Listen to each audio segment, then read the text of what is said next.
Jemaat Kolom 4 yang tentunya dan selalu dikasihi dan diberkati Tuhan kita Yesus Kristus, marilah kita meminta pertolongan Tuhan untuk menabiskan ibadah kita di saat ini. Ibadah persekutuan Jemaat Kolom 4 yang digabung dengan ibadah pria Kom Bapa dan ibadah wanita Kom Ibu yang bertempat dalam keluarga Tumbol Mongilala, tertabislah hanya di dalam nama Allah Bapa, Anak, dan Roh Kudus. Amin. Marilah kita membaca serta merenungkan akan firman Tuhan yang terdapat dalam kitab Ibrani. Kitab Ibrani pasal 13. Ayatnya yang pertama hingga ayatnya yang ke-16. Sebelum itu, mari kita satu di dalam doa, kita berdoa. Terpujilah namamu ya Tuhan Allah, firman yang hidup, firman yang kudus, firman yang kekal di tengah-tengah kehidupan kami setiap hari. Di malam hari ini Tuhan, kami jemaat Yudea Kolom 4 akan kembali lagi diperlengkapi dengan firman-Mu yang kudus. Buka hati dan pikiran ini agar Roh Kudus serta hikmat yang akan bekerja di dalam setiap hati pribadi lepas pribadi kami di saat ini. Agar apa yang kami dengarkan, bacakan, renungkan bersama di malam hari ini, itu tidak berlalu begitu saja di dalam kehidupan kami setiap hari, tetapi firman-Mu yang kudus boleh bertumbuh, berbuah, berkembang, serta dapat kami lakukan di tengah-tengah pekerjaan kami di dunia ini. Baik itu di dalam keluarga, berjemaat, bersosialisasi, dan dimanapun kami pergi dan berada, sehingga kami semua boleh ada dalam sikap tanggung jawab yang benar, komitmen sesuai dengan isi firman-Mu. Di dalam nama Tuhan Yesus Kristus kami sambut firman-Mu di malam hari ini. Amin. Kita akan membaca Alkitab yang terdapat dalam kitab Ibrani atau surat Ibrani pasal 13 ayat 1 hingga ayatnya yang ke-16 dengan perikop, nasihat, dan doa selamat. Firman Tuhan berkata demikian: peliharalah kasih persaudaraan.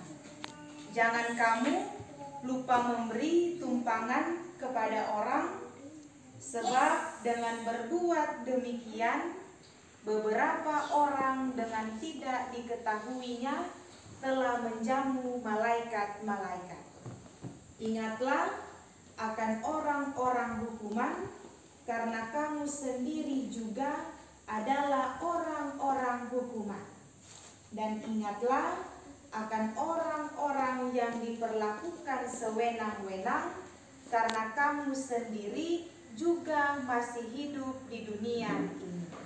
Hendaklah kamu semua penuh hormat terhadap perkawinan, dan janganlah kamu mencemarkan tempat tidur, sebab orang-orang sundal dan pesina akan dihakimi Allah. Janganlah kamu menjadi hamba uang, dan cukupkanlah dirimu dengan apa yang ada padamu. Karena Allah telah berfirman, Aku sekali-kali tidak akan membiarkan engkau, dan Aku sekali-kali tidak akan meninggalkan engkau.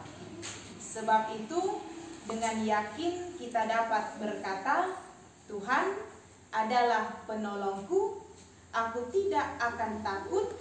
Apakah yang dapat dilakukan manusia terhadap aku? Ingatlah akan pemimpin-pemimpin kamu yang telah menyampaikan firman Allah kepadamu. Perhatikanlah akhir hidup mereka dan contohlah iman mereka. Yesus Kristus tetap sama, baik kemarin maupun hari ini dan sampai selama-lamanya. Janganlah kamu disesatkan oleh berbagai-bagai ajaran asing, sebab yang baik ialah bahwa hati kamu diperkuat dengan kasih karunia dan bukan dengan pelbagai makanan yang tidak memberi faedah kepada mereka yang menuruti aturan-aturan makanan macam itu. Kita mempunyai suatu mezbah dan orang-orang yang melayani kemah tidak boleh makan dari apa yang di dalamnya, karena tubuh binatang-binatang yang darahnya dibawa masuk ke tempat kudus oleh imam besar sebagai korban penghapus dosa dibakar di luar perkemahan.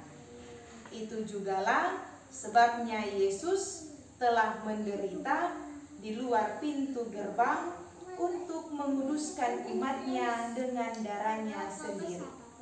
Karena itu, marilah kita pergi kepadanya di luar perkemahan dan menanggung kehinaannya. Sebab di sini kita tidak mempunyai tempat tinggal yang tetap, kita mencari kota yang akan datang. Sebab itu, marilah kita oleh Dia senantiasa mempersembahkan korban syukur kepada Allah, yaitu ucapan bibir yang memuliakan namanya. Dan janganlah kamu lupa berbuat baik dan memberi bantuan, sebab korban-korban yang demikianlah yang berkenan kepada Allah. Sampai di sana pembacaan firman Tuhan. Kita sambung. Damai di hati. Damai di hati. Shalom. Jemaat kolom 4 yang diberkati Tuhan kita Yesus Kristus. Dalam pembacaan kita di surat Ibrani 13 ayat 1 hingga ayatnya yang ke-16, kita akan membahas pertama-tama dalam ayatnya yang ke-1 hingga ayatnya yang ke-9, yang berkata, perlihatkanlah kasih yang sungguh-sungguh kepada orang lain dengan tindakan yang nyata. Peliharalah kasih persaudaraan. Berbagai pesan moral dan nasihat yang disampaikan oleh penulis kitab surat Ibrani ini dalam bagian akhir surat ini, yakni sebagai implikasi dari mengikut Kristus dengan menyatakan kasih yang sungguh-sungguh kepada orang lain dengan tindakan yang nyata. Nggak cuma sampai di bibir, tetapi juga ada tindakan. Menghormati janji perkawinan dan mensyukuri apa yang sudah dimiliki, memperhatikan para pemimpin untuk dapat meneladani iman mereka, dan jangan mau disesatkan oleh pengajar sesat yang mengajarkan ajaran-ajaran sesat terhadap kita. Yang pertama, menghormati perkawinan. Menghormati perkawinan akan menuntun kepekaan dan keyakinan Kristiani kita sebagai keluarga-keluarga Kristen yang percaya kepada Tuhan. Itu berarti kekudusan perkawinan sangat berharga di hadapan Tuhan. Suami istri sama-sama harus menjaga itu kekudusan perkawinan. Sebab dengan demikian keluarga tersebut akan selalu diberkati oleh Tuhan dan menjadi alat bagi kemuliaan. Dan kedua, mensyukuri apa yang sudah kita miliki di dalam kehidupan ini. Belajar untuk mencukupkan diri dan menikmati bukan marah dan mengeluh karena tidak dapat memiliki yang lain. Orang seringkali nyanda puas dan menikmati, bahkan sering meragukan kesanggupan Allah untuk mencukupkan kebutuhan kita. Ketahuilah bahwa segalanya akan berlalu dan lenyap. Uang bukan segala-galanya di dalam kehidupan kita, tetapi Tuhan segala-galanya di dalam kehidupan kita. Belajar puas dengan apa yang kita miliki saat ini. Dan ketiga, meneladani iman para pemimpin yang mengajarkan dan meneladankan akan kebenaran Injil firman Tuhan dalam kehidupan kita setiap hari. Mengingat para pemimpin iman yang telah mencurahkan hidupnya untuk pelayanan pekabaran Injil. Dan keempat, jangan mau disesatkan oleh pengajar-pengajar sesat yang mengajarkan ajaran-ajaran sesat di dalam kehidupan kita. Karena di zaman yang semakin modern ini, di zaman yang semakin merajalela, iblis semakin kuat. Iblis akan masuk di dalam kehidupan kita kalau orang beriman ini nyanda kokoh. Kebanyakan sekarang orang sebagai orang yang percaya, mengaku percaya kepada Tuhan, seringkali orang tidak mencerminkan apa yang orang bilang. Yesus Kristus tetap sama, baik kemarin maupun hari ini dan sampai selama-lamanya. Dalam ayat yang ke-8, orang Kristen Yahudi di dalam pembacaan kita di sini diingatkan mereka pada waktu itu berada dalam suatu penganiayaan. Mereka sedang diperhadapi dengan berbagai suatu tekanan di dalam kehidupan mereka. Dan juga mereka ragu dan bimbang akan Kristus. Walau begitu banyak tantangan yang datang, baik dari orang Yahudi sendiri ataupun penguasa Romawi, orang Kristen Yahudi harus tetap beriman kepada Yesus. Jangan sekali-kali meninggalkan Yesus. Yesus yang tidak pernah tinggalkan orang. Martorang manusia diciptakan Tuhan gampang sekali tinggalkan Tuhan. Padahal Tuhan pe baik patorang, Tuhan pe cinta kasih, Tuhan pe sayang, Tuhan pe berkat so sangat melimpah di dalam kehidupan kita setiap hari. Kekuatan kuasa dan kasih-Nya tetap dan tidak pernah berubah di dalam situasi yang kita hadapi setiap hari.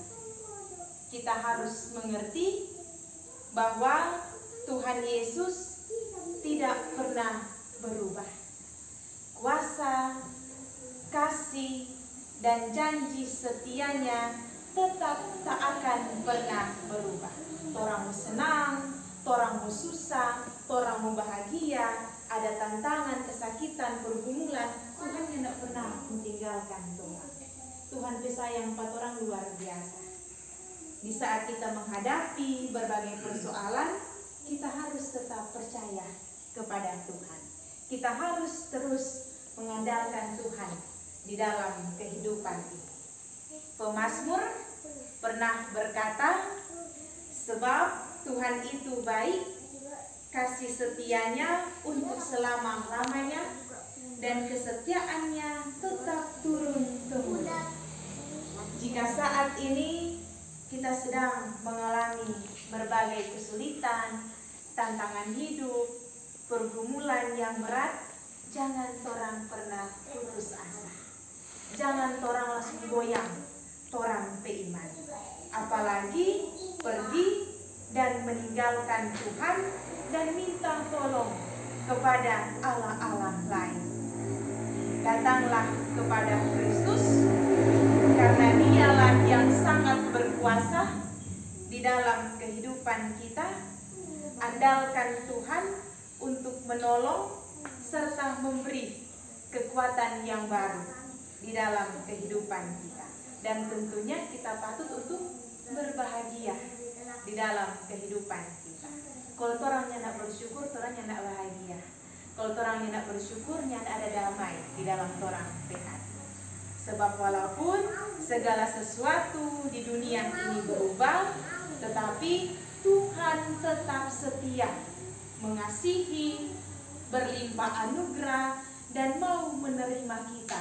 Walaupun orang berdosa ini banyak sekali Pak Tuhan, tetapi Tuhan selalu membuka hati buat orang datang minta ampun Pak Tuhan.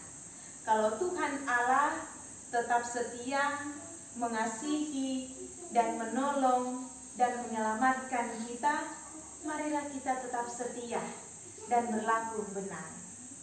Berbahagialah kita yang tidak menjadi hamba uang, dan tetap menjaga dan memelihara kasih persaudaraan, dan memberi tumpangan kepada orang-orang yang lemah, orang-orang yang perlu bantuan kita.